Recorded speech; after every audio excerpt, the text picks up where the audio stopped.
Ayan.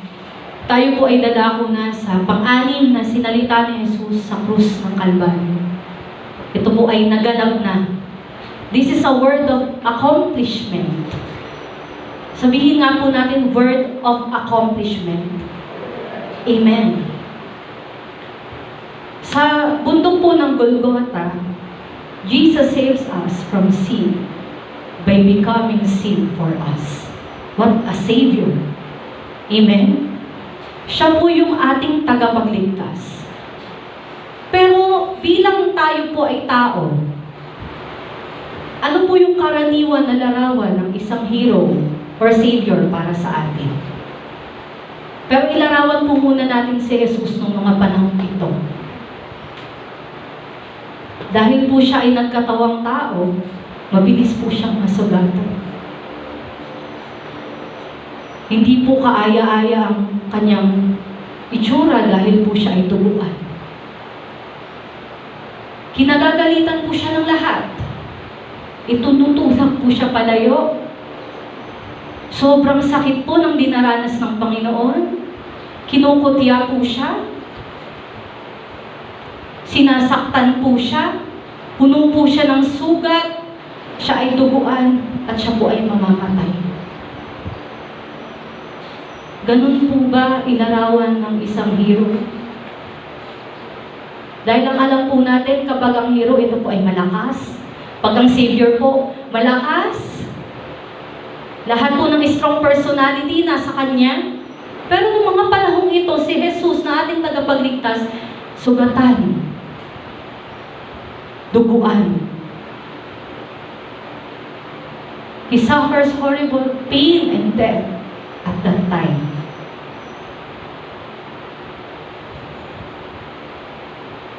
Sabi po sa John 19:30, nang masipsip na ni Jesus ang maasim na alak, ang sabi niya, naganap na. Alam niyo po, habang pinapakinggan ko po ang ikalima, may confirmation po talaga ang Panginoon. According to my research, ni-research ko po ito dahil 2 beses po kasi inoferan si Jesus ng kanyang inumin. Yung una po, tinanggihan niya. Pero sa pangalawa po, ang sabi nga po, dahil alam ng Panginoong Jesus na naganap na, doon siya uminom ng suka. Dahil po, anyone who is being crucified suffers from dehydration. Lalo na po mainit ng mga panahon na to. Nakapako po si Jesus. Ito lang kahit na anong ini-intake sa katawan. Maglalabas siya ng dugo. Natutuyuan siya ng bibig at lalamunan. At dahil nga po, dehydrated na siya, kapag tayo po pala ay dehydrated, ang katawan po natin, nag-i-start po to conserve the fluid. It has. That is why one of our first signs of dehydration, nanunuyo po yung lalamunan at bibig natin at pwede pong mamaga yung ating dila. Kaya nung mga panahon na po na yun, hirap na pong magsalita ang Panginoong Jesus.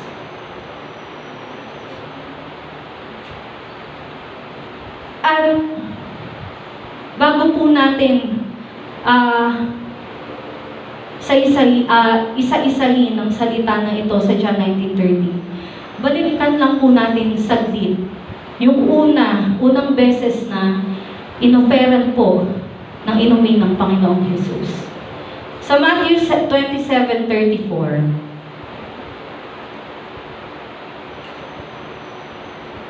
pinainom nila si Jesus ng alak na hinaluan ng abdo, pero nang matikman ito ni Jesus ay hindi niya ininom. Ang abdo ay tumutukoy sa isang sangkap na ginawa sa myrrh. Isinearch ko po ang myrrh at ang kahulugan po nito ay treatment po ng sugat. Para po maibsan po ang sakit at yung pamamaga ng joints. Na inihalo po sa alak, nagpapainumin po kay Jesus sa unang pagkakataon. Nung natikman po ito ni Jesus at ma-realize niya kung ano po yung komposisyon ng iinumin niya, tinanggihan niya po ito. Dahil yung composition po nito is yung gall and myrrh, na pag pinagsama po yun, it is a drug that makes you want to sleep and prevents you from feeling pain. Kapag tinanggap po yun ni Jesus, matatapos po ang lahat nang hindi niya po nagawang propesiya. Tumanggi si Jesus na inumin ito dahil gusto niyang maranasan ang kabuuan ng parusang itinakda para sa kanya. He is fully aware kung anong nangyayari. Amen? Alam po ng Panginoon. Sa pangalawa po na in-offer, sabi po dito, John 19:30, nang masipsip na ni Jesus, tinanggap niya po yung suka. Iba na po, hindi na po abdo. Suka po ang tinanggap ng Panginoong Jesus. Dahil, ang maasim na alak noong panahon po ng Romano ay ginamit bilang isang nakakapreskong paraan upang pawiin ang kanilang uhaw. Dahil po alam na ng Panginoong Jesus na naganap na ang lahat ng kanyang ginawa, na nagampanan na niya, ito na po yung kahuli-hulihang bagay ng kanyang suffering. Para po masambit niya yung salitang naganap niya, ininom niya po yung suka. Paano nga naman po makakapagsalita ang Panginoon dahil dehydrated na siya? Tingnan niyo po kung gaano katalino ang Panginoong Jesus. Suka. Dahil makakapagbigay ng presko sa kanyang lalamunan ng pangangatawan. Upang maipahayag niya na tapos na ang parusa. Alam niya ang purpose niya. Ang kanyang pagdurusa ay ginawa upang tayo ay magkaroon ng katubusan. Nais niyang maranasan ito ng buo upang ang mundo ay magkaroon po ng kaugnayan sa Diyos. Nakikita niyo po yung kahalagahan ng bawat salita ng Panginoon. Kung ating pong binasa ng maigi, makikita po natin bakit po ininom ng Panginoon ang suka.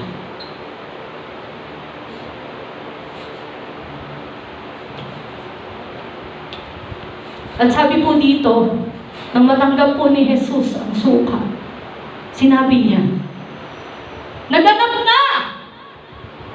Isinagaw niya po yun.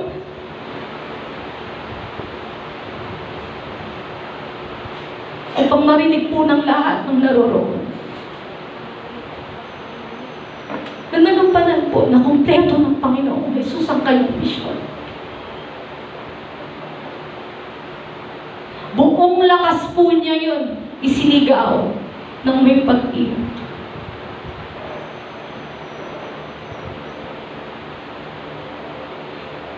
At yung sigaw po na yun ay isang sigaw ng tagumpay. Hindi isang reklamo ng isang talunan, tulad ng inilarawan natin kanina. Kailangan pong pagdaanan ng Panginoong Jesus ang lahat ng ito upang magawa niya ang kanyang misyon. The victim had become the victor. Praise God. Palakpakan po natin ang Panginoon. He comes to serve and not to be served. Binanggit po kanina ng ating kapatid ang Isaiah 53 verse 5 to 10. Kung inyo pong babasahin, nalalaman po ng Panginoong Jesus ang kanyang sasapitin sa krus ng Kalbaryo. Kung inyo pong babasahin ito, Isaiah 53 verse 5 to 10, nakalagay po doon. At alam po ng Panginoong Jesus ang kanyang sasabihin. Dahil nga po, ang salitang naganap na ay word of accomplishment, atin pong isa-isahin ang accomplishment ng ating Diyos. Kung ano po yung kanyang natapos na kumpletong misyon. Number 1 po, sa John 17 verse 24.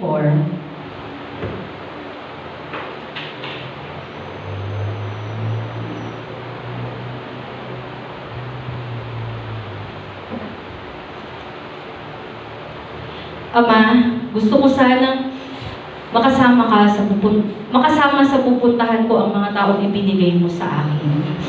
Para makita rin nila ang kapangyarihang ibinigay mo sa akin dahil minahal mo na ako bago pa panlilikha ang mundo. Verse 25, amang makatarungan, kahit hindi ka nakikilala ng mga taong makamundo, nakikilala naman kita at alam ng mga mananampalataya na ikaw ang nagsugo sa akin. Verse 26, ipinakilala kita sa kanila at patuloy kitang ipapakilala upang ang pagmamahal mo sa akin ay mapasa kanila at ako man ay mapasa kanila.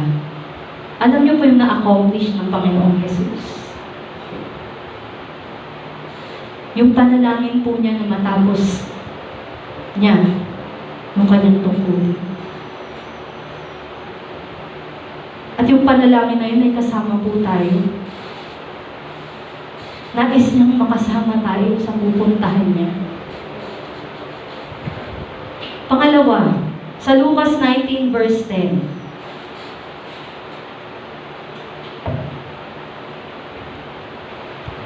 Sapagkat ako na anak ng tao ay naparito upang hanapin at iligtas ang naliligaw. Ang pangalawa pong accomplishment ng Panginoon ay nakita po niya tayo at tayo'y nailigtas.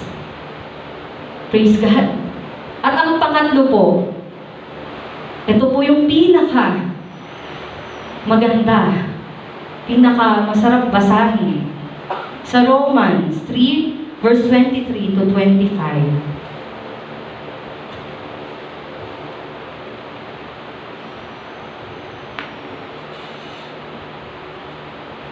Sapagkat ang lahat ay nagkasala at hindi naging karapat-dapat sa paningin ng Diyos.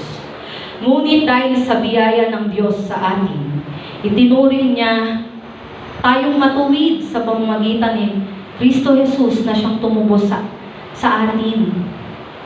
Ito'y regalo ng Diyos. Palakpakan po natin ng Panginoon.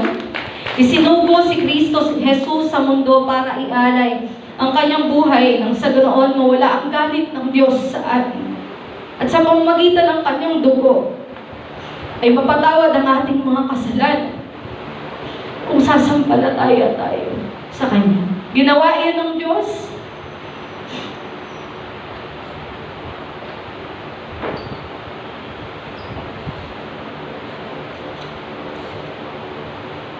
Para ipakita na matuwid siya. Noong unay nagtimpi siya at pinalabas ang mga kasalanang ginawa ng mga tao, kahit na dapat sana'y pinarusahan sila. Ano po ang na-accomplish ng Panginoong Jesus? Ang maging kabayaran ng ating mga kasalanan.